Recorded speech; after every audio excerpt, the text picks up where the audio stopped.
Hello guys, this is Kaishiro. Welcome back to my YouTube channel. So for today's video, we're going to cover top 5 decks with most potential or best potential in this April 2023 OCG ban list.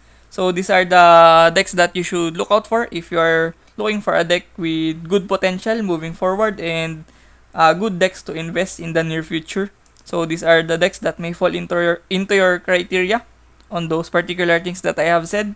So let's get started. Coming at number 5, we have Unchained. I pretty much think that budget-wise, Unchained is the best deck that you can build if you are balling on a budget right now. In the OCG format, Unchained is pretty much budget on the main deck and extra deck as well. They can play cards like Pot of Extravagance and Pot of Prosperity to improve their consistency. And their side deck, rather extra deck, is pretty much linear on playing generic Link monsters and their Unchained Link monster lineup. So Unchained will get a new support from Duelist Nexus that will be coming very soon in the OCG. So I think that Unchained had a good support, will have a good support from the Unchained Souls on the Duelist Nexus that will improve their destroying mechanics and shenanigans on the deck and will improve their consistency moving forward. So I think that cards like Called by the Grave and Evenly Match will suffocate Unchained because Called by is pretty much common on everyone's main deck. Unchained has floating effects on the graveyard when being popped or destroyed. That's why Called by the Grave is good against Unchained, and also Evenly Match can really tear their board apart because Evenly Match clears their board from getting destroyed. So yeah, I think that Unchained has a good potential moving forward, and I think that this is a good deck if you are a beginner or a new on OCG format on playing officially. So I think that Unchained is a good deck right now with good potential as well. Coming at number 4, we have Dino or Dinosaurs.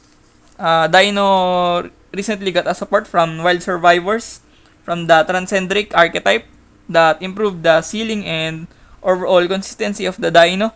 With the new cards from Transcendric, their ceiling got even higher, but their problem is still the same. Droll and Lockbird, because Droll and Lockbird is very popular right now to answer purely, and Kashtira as well. So Droll and Lockbird will really stun Dino because Dino tends to add 4 card advantages from their main deck into their hand to improve their consistency. That's why Droll is a good card against Dino to stop them from playing the game.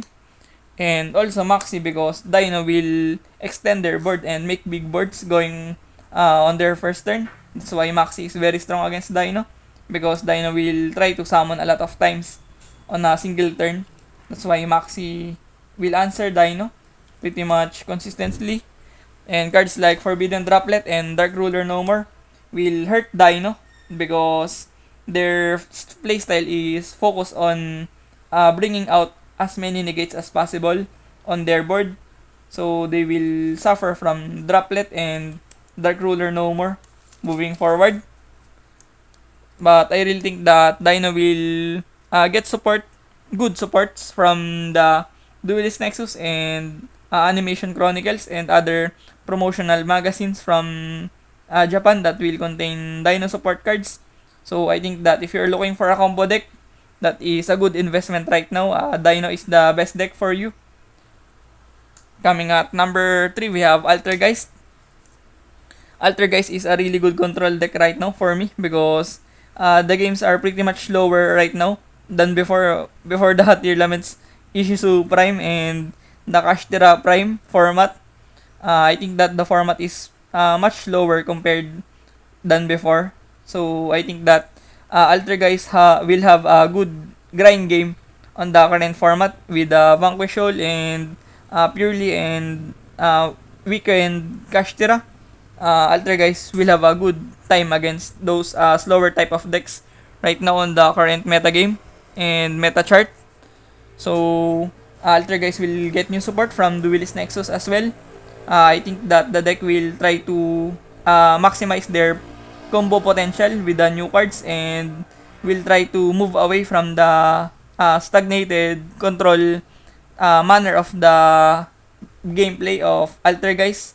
They will try to be more combo-ish right now with the new support, but they will get so much value from hand traps like Infinite Impermanence that is really insane on Altergeist, and they can also play in a control manner with playing cards like Solemn Judgment and Solemn Strike. More importantly, Solemn Strike is very good right now on the format because this can answer Vanquish Soul and Purely really good. And I think that Alter guys will have the same problem like before if they can get annihilated by back row removals like Harpy's Feather Duster, Cosmic Cyclone, Twin Twister, Lightning Storm, and even more Red Reboot. So Alter guys has the same problems, but I think that they got good support from the Duelist Nexus that will push them into a better deck than before. So yeah, Alter guys is my number 3 on this list. Coming at number 2, we have Salamand Great. So as we all know, Salamand Great is already a good deck because they got a recent buff from the recent ban list with Salamand Great Gazelle going into semi-limit section right now on the ban list. So I think that Salamand Great is in a good spot right now on the format because Salamand Great Roar and Rage is insane against the current meta. Vanquish Soul cannot respond with their hand shenanigans, the hand return shenanigans, because those are counter traps from the Salamand Great, so they can really instigate those Vanquish Soul decks right now. And Salamand Great players also found a way to conquer the meta while playing floodgates such as Gozen Match and Rivalry that will stun and control that tempo of the game right now on a pretty much slower format than ever before. So Gozen Match and Rivalry will be very beneficial against Vanquish Soul and against Kashtira as well. So I think that Salamand Great will be better from the Pyroxene Duelists or the Duelist pack that promotes fire attribute.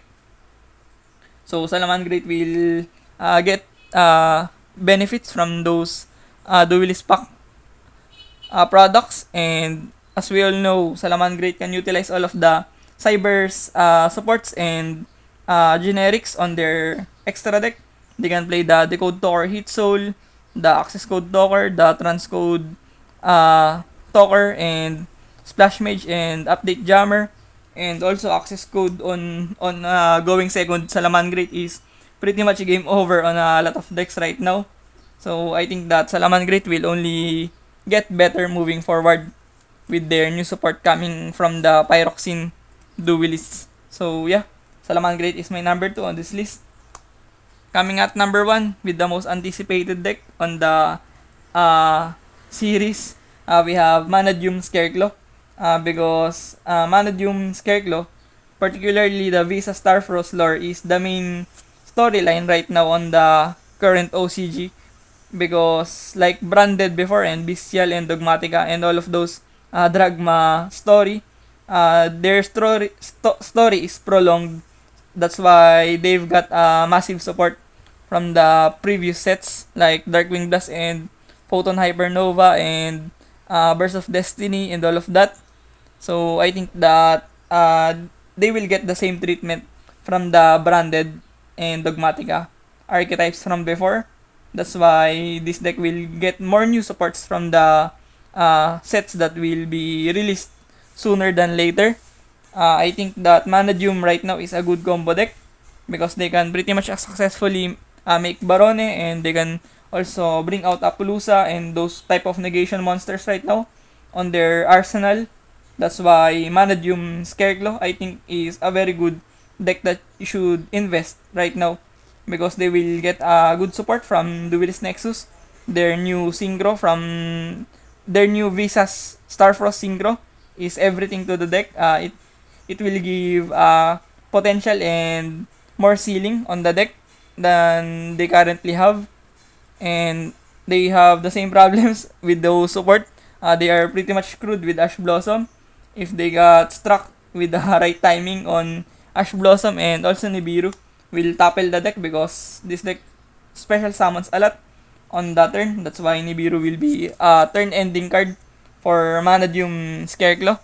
But nonetheless, I think that this is the best deck that you should look out for if you are trying to invest in the future because of the lore and the potential supports that may get on the following sets in Yu-Gi-Oh! So, round out, coming at number 5, we have Unchained. At number 4, we have Dinosaurs. At number 3, we have Altergeist. At number 2, we have Salamand Great. And at number 1, we have Manadium Scarecrow. So, thank you for watching. And if you are not yet subscribed, hit the subscription button. And hit the like button on this video if you like this kind of content. Thank you for watching, and I hope to see you next time. Peace. Fighting ways to get away.